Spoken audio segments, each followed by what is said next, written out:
judicial nomination with a vote to follow shortly thereafter. It's possible the Senate could work on transportation projects and programs this afternoon. And now to live coverage of the U.S. Senate here on C-SPAN 2.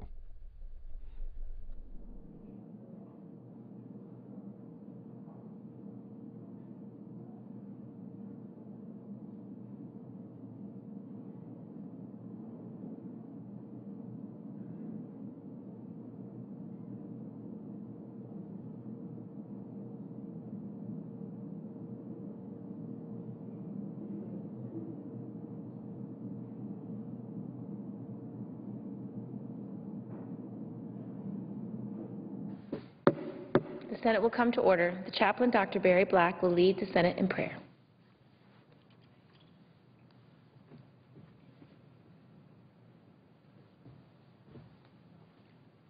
Let us pray.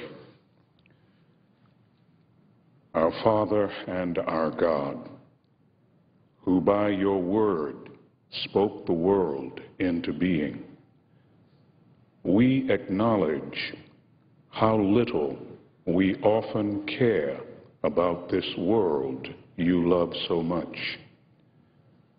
We know little of where the world hurts, and even less why. Lord, use our senators to ease the hurt in our world as they encounter problems that seem to defy solutions. Give them your wisdom so they will not weary of well-doing.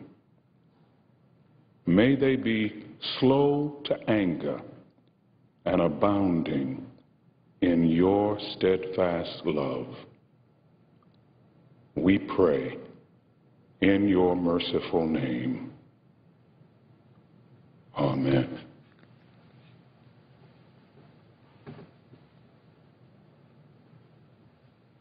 Please join me in reciting the Pledge of Allegiance. I pledge allegiance to the flag of the United States of America and to the republic for which it stands, one nation, under God, indivisible, with liberty and justice for all.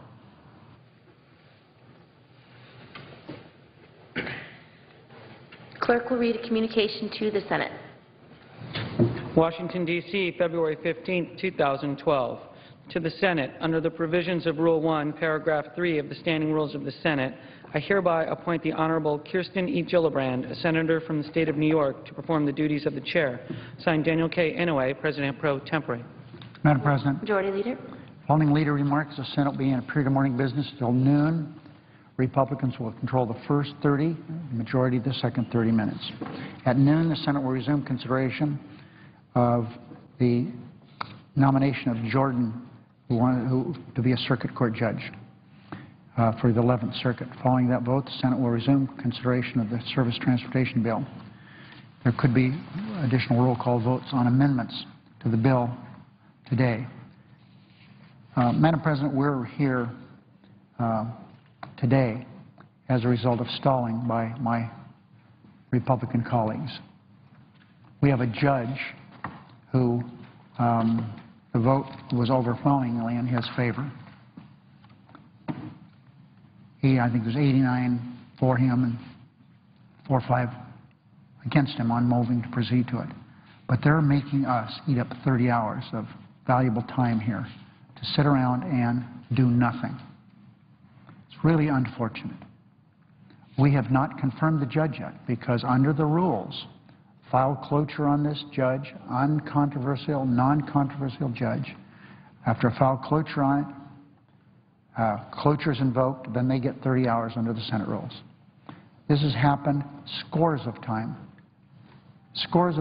during the past year, all last year, and certainly it's already happening this year. We can't move to anything unless we have to file cloture. Early in this Congress, Senators Tom Udall, New Mexico, and Merkley of Oregon and others said the rules should be changed. And in good faith, a number of senators who felt, well, let's see how the system works. We made a few minor changes. hoping things would get better because we were told they'd get better. We were told we're not going to make you file motions to proceed to every piece of legislation coming up. Absolutely untrue. We've virtually had to file cloture on everything. We have wasted weeks this Congress, months this Congress, on dilatory tactics. We have a bill before this body that is so very, very important. 2 million jobs. Is it something that Senator Boxer, the chairman of the committee, and Senator Inhofe, the ranking member, just dreamed up and said, let's try something new for change? No. This bill, the legislation allowing us to have a highway system expires at the end of March. So we have to do something. This isn't something that a senator from California, Senator Boxer, said, well, I think that this is a great idea. Her idea is not unique. Inhofe's idea is not unique. It goes back to when Eisenhower was a major. He was asked to bring a caravan of vehicles across the country and was struck with the idea that the roads were awful. And so when this man, after his successful tour of duty in the military, became president of our country, decided he wanted to do something about it. And here's what he did. He got the Congress to appropriate what under today's dollars would be $500 billion. $500 billion. It was $500 million at the time. I'm sorry, $50 million at the time. I'm sorry, $50 billion at the time. That would be, in today's dollars, $500 billion.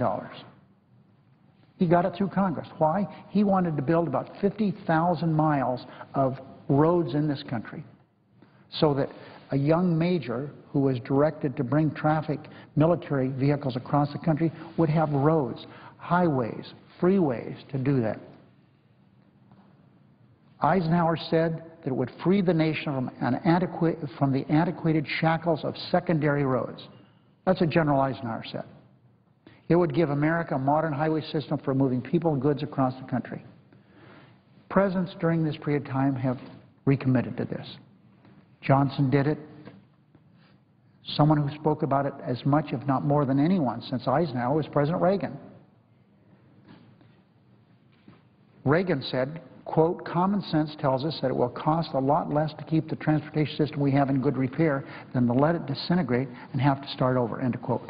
Well, since those 8 years of President Reagan, here's where we are today.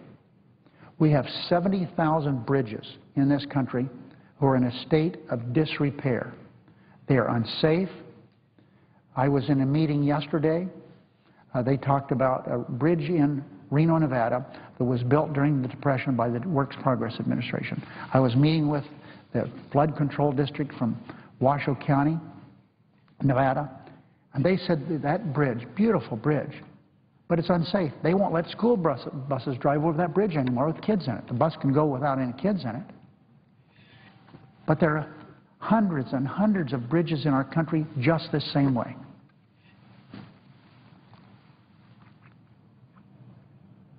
You know, it's really time to rebuild our crumbling infrastructure. And this bill does it in a good way. We talk about this system as if it didn't have any bearing on individuals, but people's lives depend on it. Not only on the bridge that I just talked about, but the highways I talked about, the sidewalks. We have a person injured or killed as a pedestrian every 7 minutes in the United States. And why? Because they're walking in unsafe conditions. There are lots of roads back here in Washington. Lots of them in Nevada. There are no sidewalks. Investing in our infrastructure, Madam President, I've said, and I continue to say, 2 million jobs. Now, the Republican caucus is not doing this all in one big band. There's a few Republican senators over there that are ruining it for everybody. No one can accuse Jim Inhofe of being some radical liberal. He represents the state of Oklahoma. So what do we have here? We have 100 amendments that have been filed already on this bill. None of them, very few of them are related to the bill. We have an amendment that some refer to as an abortion amendment. We have some refer to an amendment dealing with contraceptives. We have an amendment to cut off aid to Egypt. Now tell me, Madam President, what in the world does aid to Egypt have with this highway bill? We have a Foreign Relations Committee. They have TV cameras there. Let them have a hearing there. And the person offered the amendment, he can make his speech before the Foreign Relations Committee. There's no chance of this issue of his passing. None. Zero. We have Senator McCain. He's going to Egypt next week. Why? Because he is a person who is an expert in foreign affairs. He's respected across the world. And he's going to go there to try to work with the Egyptians to try to solve some of the problems. He does not want this amendment to be even voted on. He's told me that. We have an amendment to keep poisons out of the air. It's a boiler mat, it's called, to keep arsenic and mercury and stuff out of the air. In the air. To keep it in the air. Thank you, my friend, Senator from California, chairman of that committee. We have an amendment back to Keystone, building a pipeline from Canada to the southern part of our country. I would consider that, take a look at it if they were going to use American products in doing that and that oil would be used in the United States. I might even consider that. I'm not sure, but I would consider it. But that's not where we are. We have a handful of Republican senators holding up what we're doing here. Would the senator yield for a question? I would be happy to yield for. Thank you. First, I just want to thank you so much, Mr. Leader, for your remarks this morning. They are so close to my heart. And frankly, they're close to the hearts of the members of the Environment and Public Works Committee and all the committees that have done their work on a bipartisan way. It's a unique moment when you have 4 committees complete their work, and here we sit. And I just think, before I ask my question, the people of this country need to understand what's going on. We are wasting, as my friend said, minute after minute, hour after hour, day after day. We're wasting because some Republican senators, for whatever their reasons, want to bring progress in this country to a halt, to a stop. You have to wonder, is this a political motivation? Because as my friend said, 2 million jobs are at stake. It's actually, and I would say to my friend, it's up to 2.8 million, because there's 1.8 million jobs we protect and up to 1 million new jobs we would create because of the bipartisan cooperation we've had across the board in the Senate on the highway bill. So I want to thank my friend. My question is my friend aware that we have more than 1,000 organizations representing millions of Americans who are Republicans and Democrats and independents who work right out there on the roads, or who are the business leaders, everyone from the Chamber of Commerce to the AFL-CIO to the general contractors to the granite people. It goes on and on, the cement people to the coal ash people. And the fact is, 1,000 groups are out there, and I wonder if my friend knows that and knows how they are watching us minute after minute. And I hope this is an opportunity to tell them, activate your people and let them know why we're not passing a bill that will save or create 2.8 million jobs and help our businesses across the board and help our states. And safety, as my friend pointed out, Senator Inhofe tells eloquently of a woman who was killed in Oklahoma. She's walking with her child under a bridge. Concrete falls on her. She's gone. He's so motivated by that. So I'm hoping my friend will address the fact, is he aware of the broad support in America for this, regardless of party label? I say through the chair to my friend from California that yesterday I had some remarks giving an outline of what I was to say, and it said there were scores of organizations supporting this. And I looked at that and I said to myself, no, there's hundreds and hundreds of organizations supporting this.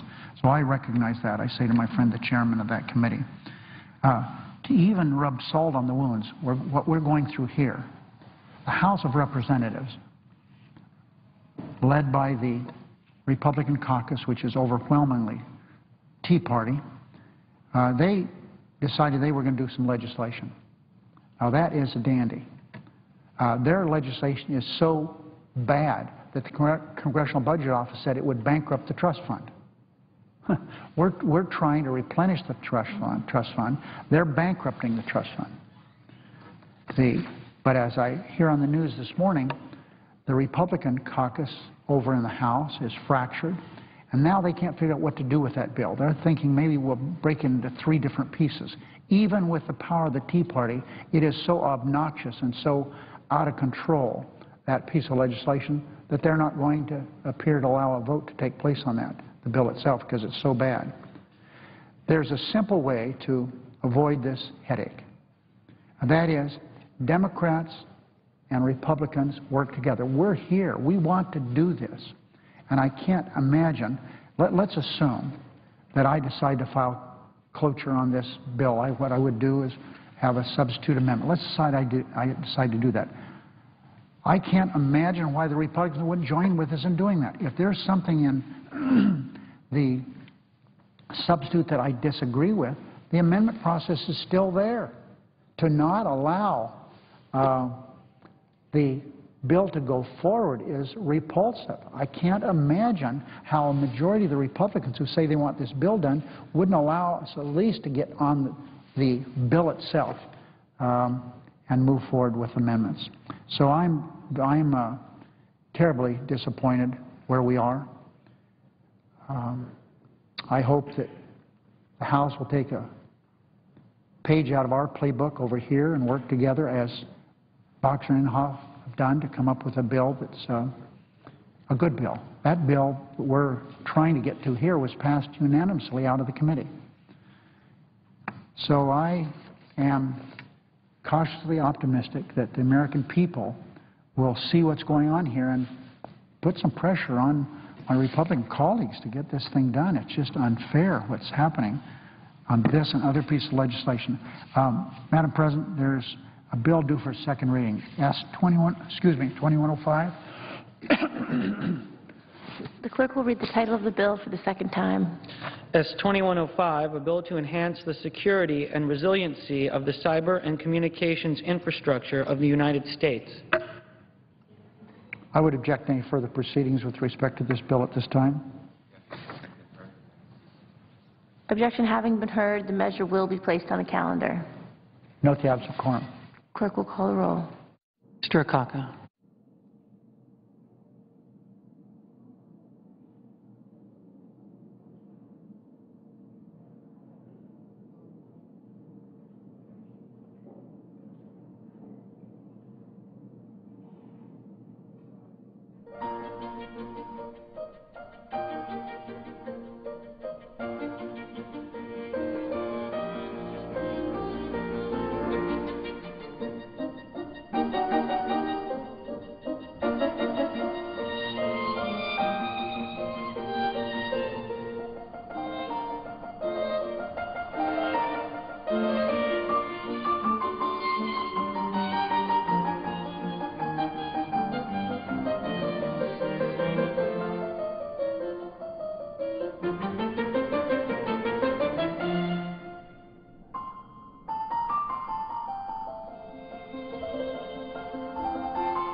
Mr. President, Madam President, Senator from Texas, under the previous order, I ask unanimous consent that the quorum call be lifted. without objection.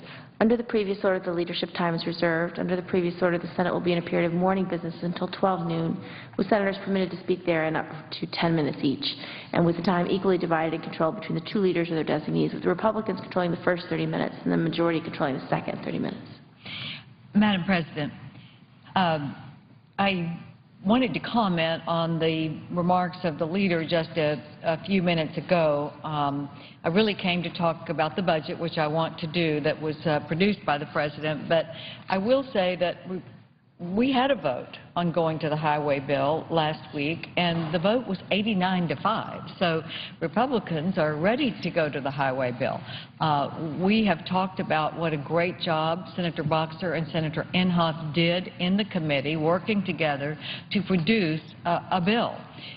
Senator Rockefeller and I have negotiated what is a good settlement on the commerce part of that bill, and I think we're going to have separate votes on the party line committee vote that was made in commerce, and have a compromise that I think Senator Rockefeller and I will both support going forward. But I think we just need to get on it. It's just time to go. I mean, we don't need to stand here and talk about not being able to move. Let's move.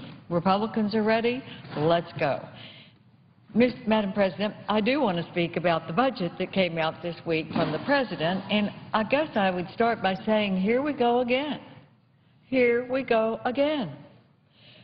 We have another budget given to us by the President that increases spending and increases taxes to a huge extent.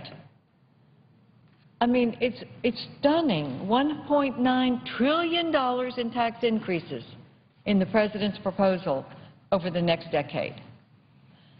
Madam President, you know, instead of coming forward and giving responsible solutions to a $1 trillion annual deficit, which is what we have, $1 trillion. My gosh, we didn't even have debt that was $1 trillion. Now we have debt that's almost $16 trillion, and we're talking about more deficits. And most importantly, the President didn't put anything in his budget on entitlement reform. So he gave us another budget proposal that spends too much, borrows too much, and taxes too much, which is the same thing that happened last year. The President's request proposes $11 trillion in gross new debt. $11 trillion in gross new debt over the next 10 years that would make our total national debt, if we stuck to this budget, $25.9 trillion in 2022.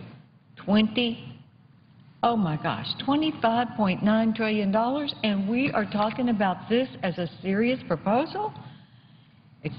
These numbers are untenable. It is a path that is unthinkable for this country. So, Madam President, $1.4 trillion of the President's proposed tax increases would fall on individuals. The budget explicitly states, the one that the President put forward, immediate broad tax cuts for the middle class are far more effective at creating jobs and growing the economy. Well, I would agree with that. Broad tax cuts for the middle class would be effective at creating jobs and growing the economy. But the President fails to acknowledge where the tax increases fall.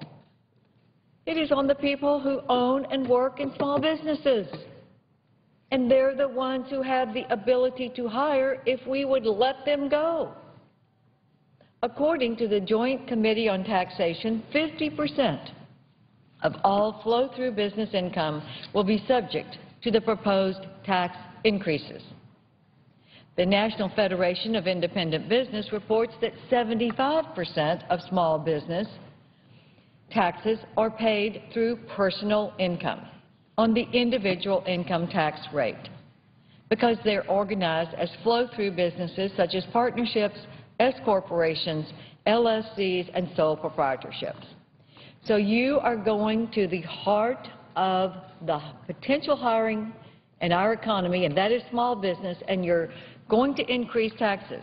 You know, Madam President, I would say that the constant drumbeat of this administration for new taxes is putting a blanket on present-day potential hiring.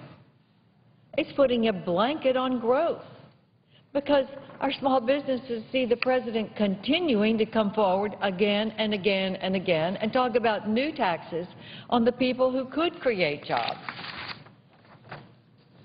Incredibly, the $1 trillion in new taxes doesn't even pay down the debt.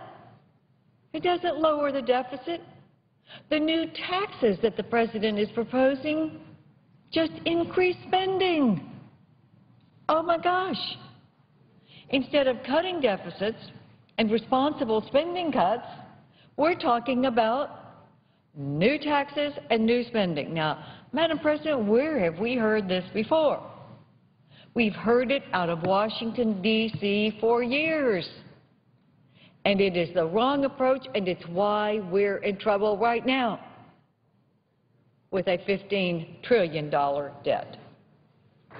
Instead, Madam President, we need to have sensible spending reductions that meet the caps set under the Budget Control Act and carefully considered investments in strategic, nationally important projects that will have a long-term effect on job increases because of creativity and entrepreneurship.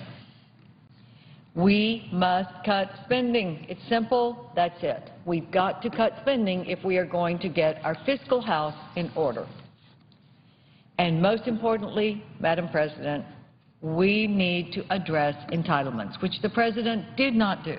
If there is anything urgent in this country that the President should take the leadership position to do, it is a bipartisan approach to entitlement reform. Our fiscal problems are inextricably linked if we can't fix our broken entitlement system. Today, mandatory spending, entitlements, are 54% of our federal budget. So we only have less than half of the budget in the discretionary spending that we pass appropriations for each year. If we don't take that other 50% and stop that growth, you know what's going to happen? According to the Congressional Budget Office, our mandatory spending in 2020, less than 10 years from now, will be 80% of the federal debt, of the federal spending, excuse me. 80% of the federal spending will be mandatory. Madam President, this is out of control. If we are going to stop this growing deficit and debt cycle, we've got to address entitlements. Madam President, people are living longer than they were living when Social Security was passed in 1935. But we haven't addressed that change in our demographics to make sure that the program will last. And the longer we put it off, the harder it's going to be. If we don't solve this problem, current and future retirees will confront a guaranteed 23% cut in benefits in 2036. In today's dollars, that would be a $271 cut in a beneficiary's monthly payment. There is not anyone here who wants that to happen. We know that. I have introduced legislation with Senator Kyle, the Defend and Save Social Security Act. It gradually increases the retirement age over 16 years. That's how gradual it is. That would go from 66 to 67, 68, and end at 69. Over 16 years. It's 3 months a year that the increase would occur. And it decreases the annual cost of living adjustment if it's below 1%. When inflation goes above 1%, the cost of living will kick in. So if you have rampant inflation, like 2 or 3%, there will be a cost of living adjustment. My bill with Senator Kyle would make the Social Security Trust Fund solvent through 2085 without raising taxes or cutting core benefits. Madam President, saving our programs like Social Security and Medicare will require bipartisan leadership. We can't do it with one party, cannot do it with one party because of the 30-second ad. We must do it together. Madam President, I know that my time is up and my colleague from Arkansas is on the floor, and I would just say we could cut $416 billion, half $1 trillion over 10 years, if we would start addressing just Social Security right now. Let's do it, Madam President, with bipartisan leadership, starting with the President, the Senate, which is controlled by Democrats, and the House, which is controlled by Republicans. We would have to do it together. Let's do it. Thank you, Madam President, and I yield the floor. President. Senator from Arkansas. Thank you, Madam President. On Monday morning, the country was presented with President Obama's budget proposal for the fiscal year. If you were only to listen to the President and his advisors, you would think this proposal is great for the nation. The acting budget director says the President's budget makes the right investments. The head of the President's National Economic Council used several sports metaphors to make the case that the President has very much stepped up to the plate. And the President himself said his budget makes some tough choices in order to put the country back on a more sustainable fiscal path. The reason that they are so excited about this proposal is that they believe in an election year they have offered every ally something to woo their support. This budget proposal truly does try to be everything for everyone. The problem is that no one wins with it. When you scratch the surface of this proposal, the shine quickly wears off. The deficit reduction claims that the administration throws out to defend this proposal simply don't hold water. You can't claim trillion-dollar cuts that Congress pushed through during the debt ceiling debate as new cuts, nor can you say with all honesty that $850 billion in war savings are real cuts. This money was never going to be spent in the first place. When you get down to it, President Obama was never serious about his pledge to cut the deficit in half by the end of his first term. Like every budget this administration has proposed, this one was written with red ink. The deficit spending proposed in the President's fiscal year 13 budget topped $1 trillion once again.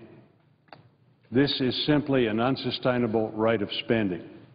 On Monday, the President's team was doing a full-scale PR push for that budget. At one point during the rollout, a reporter asked the President's top economic aides whatever happened to that pledge the President had made to the American people.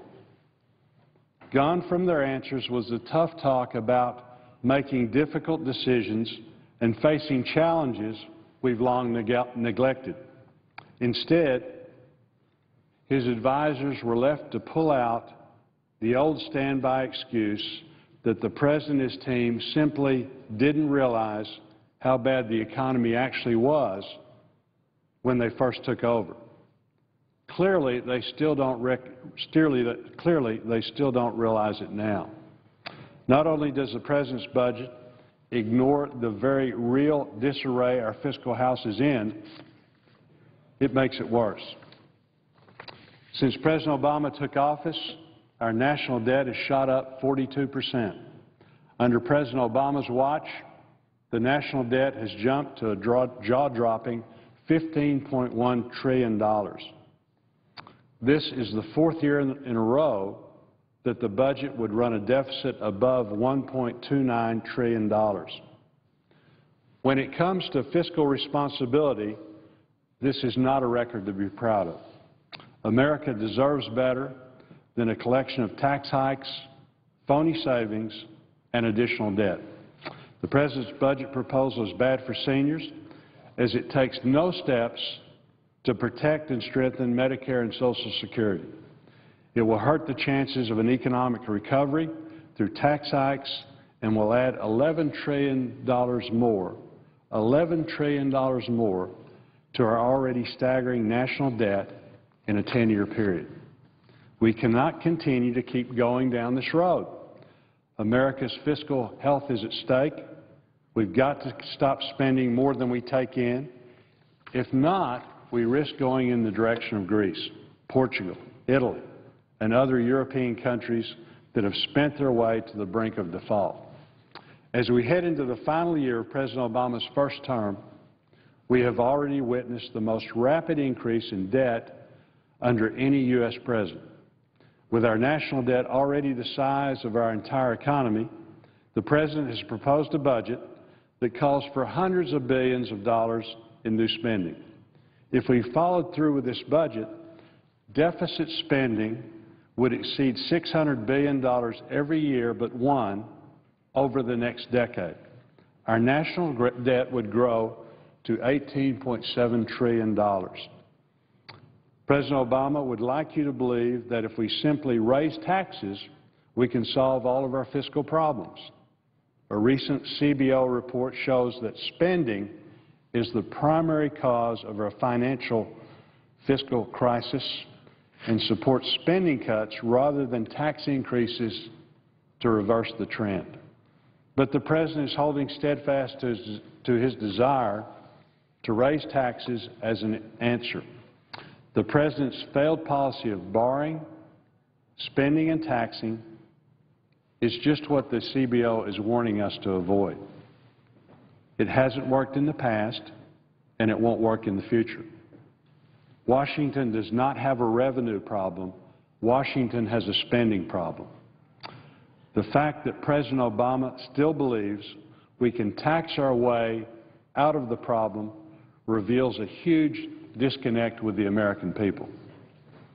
Madam President, when it comes to our country's budget, Americans have a right to expect accountability, honesty, and responsibility. This proposal has none of those. If President Obama refuses to acknowledge and address the very real economic crisis facing our country, let's show America that we will. We can do so by rejecting the White House's proposal and passing a responsible budget that puts our nation back on a fiscally responsible path. Madam Chair, I note the absence of a quorum. Clerk, call the roll. Mr. Akaka.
President. Senator from Maryland. Good morning, Madam President. What is the pending business before the Senate? We are in a quorum call.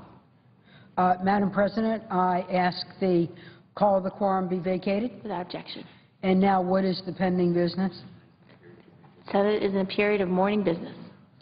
Well, Madam President, I'd like to claim 10 minutes to speak in behalf of a bill which I hope will return to the Senate for today, which is the Surface Transportation Reauthorization Bill. I hope we take it up. I hope we actually vote on it. And I hope that there's not a lot of extraneous amendments that are not relevant to getting America moving again, creating jobs that result in public safety, a better environment, and people actually working. This is what I like about the Surface Transportation Bill, that in effect, this could be the only vehicle we have that's a version of the infrastructure bank, a topic I know the presiding officer has worked assiduously to do. We need an infrastructure bank. We need to have jobs in construction to build highways, byways, subways, and we can do it, but it looks like it will be difficult to do. In the meantime, we have a regular order bill, the Surface Transportation Reauthorization. This is the bill that Congress reauthorizes every couple of years to do, again, construction in highways and byways and beltways, and at the same time in the very important area of mass transit, something the gentlelady from New York knows how important, since you have one of the busiest subways in America. But we have a busy subway here called the Metro, and I'm going to be talking about that in a minute. But right now, we must pass this long-term transportation bill to put people back to work, repair our aging roads and bridges and tunnels, and keep the public safe and lower our carbon footprint. Now, this is a bipartisan bill, and it's actually paid for and meets a sense of a frugal government, but smart spending. You know, and it's time to show the American people that we can govern, that we can actually pass legislation in a regular order, conducting ourselves with civility as we debate our amendments. We've got to keep America rolling. This is a jobs bill. One of the best ways to put people to work is through infrastructure projects. It builds America and builds our economy. This bill will contribute to saving over 1.8 million jobs and actually create new ones in actual construction, in the supply chain, and in design and engineering, and then all the other vendors that support it. In my own home state, we estimate that 10,000 jobs will be created if we pass this bill. I cannot speak about this in a more firm and insistent way. When I've met with my building trades guys, my God, these are bleak conversations with the unemployment rate in construction still sky high. This bill will jumpstart the economy. All the people who analyze this type of data says for every dollar we spend on infrastructure construction, we get $2 in economic output back into our economy through the multiplier effect. So let's do an inventory of why this is a compelling need. We know we have a high unemployment rate, but and that we're running big debts and we're running deficits. One of the ways to reduce the debt and the deficit is by people working, where they're paying revenue into the government, but also we have an infrastructure deficit. Do you know that right now 700,000 bridges are structurally deficient? That's not a fact. That's a danger zone. 50% of our roads are in need of serious repair. More than 4 million people travel over these kinds of bridges every day. This would address that kind of problem. And then there's this whole issue of, again, roads, highways, byways, beltways. But then there's this issue of mass transit. And one of the parts of the bill that I'm most proud of is creating federal safety standards for the metro systems nationwide. Madam President, in June 22, 2009, we just had a terrible, terrible accident here in our own national capital region.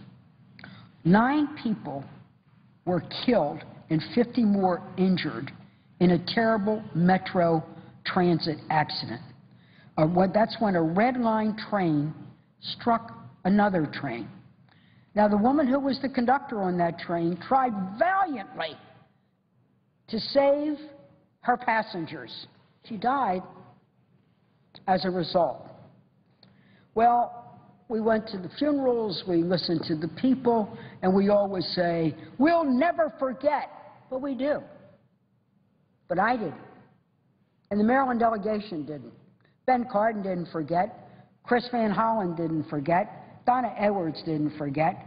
So we worked very hard in creating legislation. The first thing we did was actually listen to the National Transportation Safety Board that gave us recommendations and said there was not only a failure of Metro being fit for duty, but all of transit in America faces this kind of risk, where there is a failure of technology, the failure of cars to be crash resistant, the failure to have exit doors, the failure to have a black box. And when you looked at the United States Congress, we are the failure. Give us F, because we have safety standards for how you open a bottle cap, but not how you open a subway car in a disaster.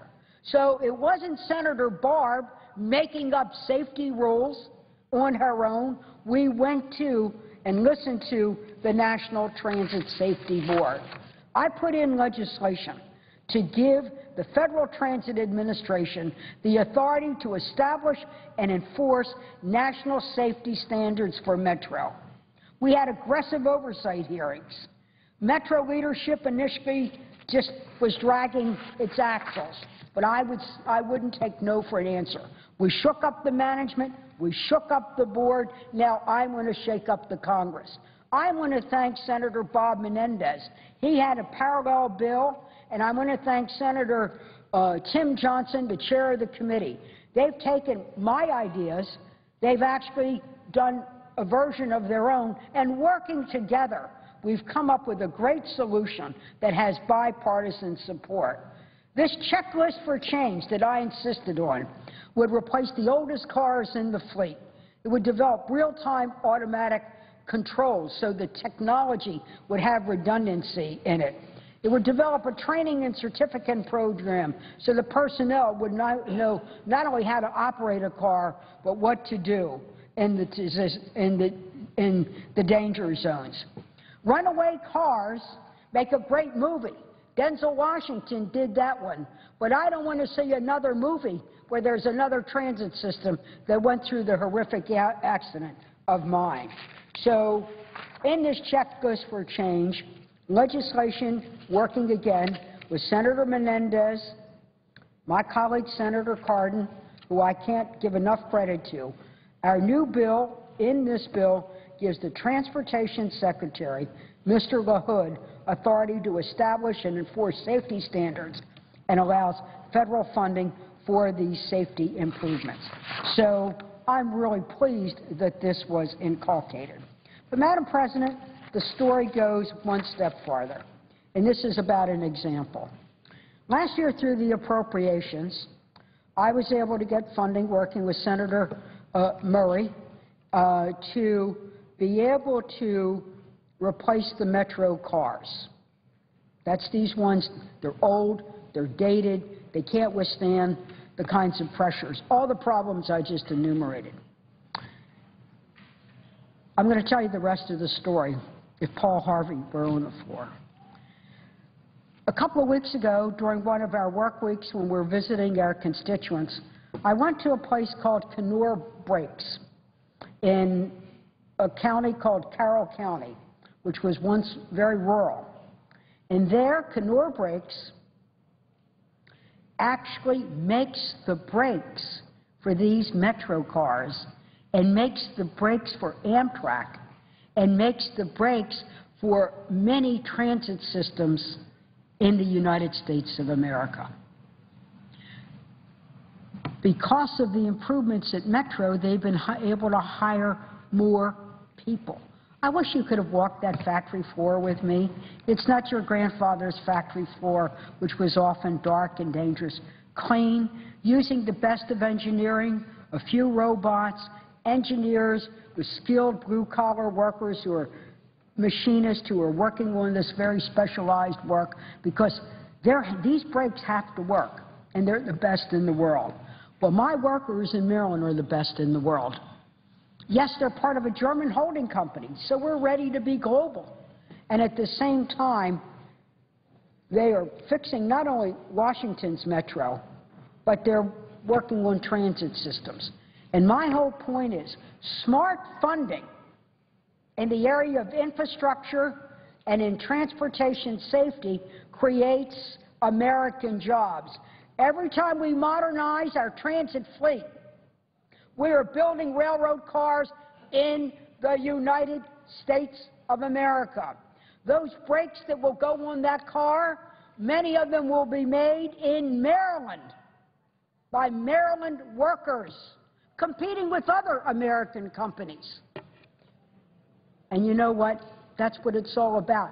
That's smart funding that creates safety and creates jobs. So I'm going to thank the Banking Committee for including this, but also I want to thank all three committees, Banking, Environment and Public Works, under the leadership of Senator Boxer, bipartisan with Senator Imhoff, Baucus and Grassley, and then Tim Johnson and my colleague from Alabama, Senator Shelby. You know, this could be a great day. This could be a great day or a great week that, yes, while we're working on the payroll tax and its temporary holiday, the real thing that we could get done this week is to pass this legislation. America will be safer, our economy will grow, and it will be a win-win situation. So, Madam President, I want to thank you for your kind attention. I want to thank all my colleagues. We worked on a bipartisan basis. We actually listened to each other. I had a set of ideas, others had it, some had flashing lights about cost, back and forth. That's the subject of negotiation, and we were able to do it. And I think we've come up with a great bill for the surface transportation. We've come up with a great bill for transit safety, and I'm going to be happy to vote for it. Let's get Congress rolling so we can get our economy rolling. Madam President, I yield the floor.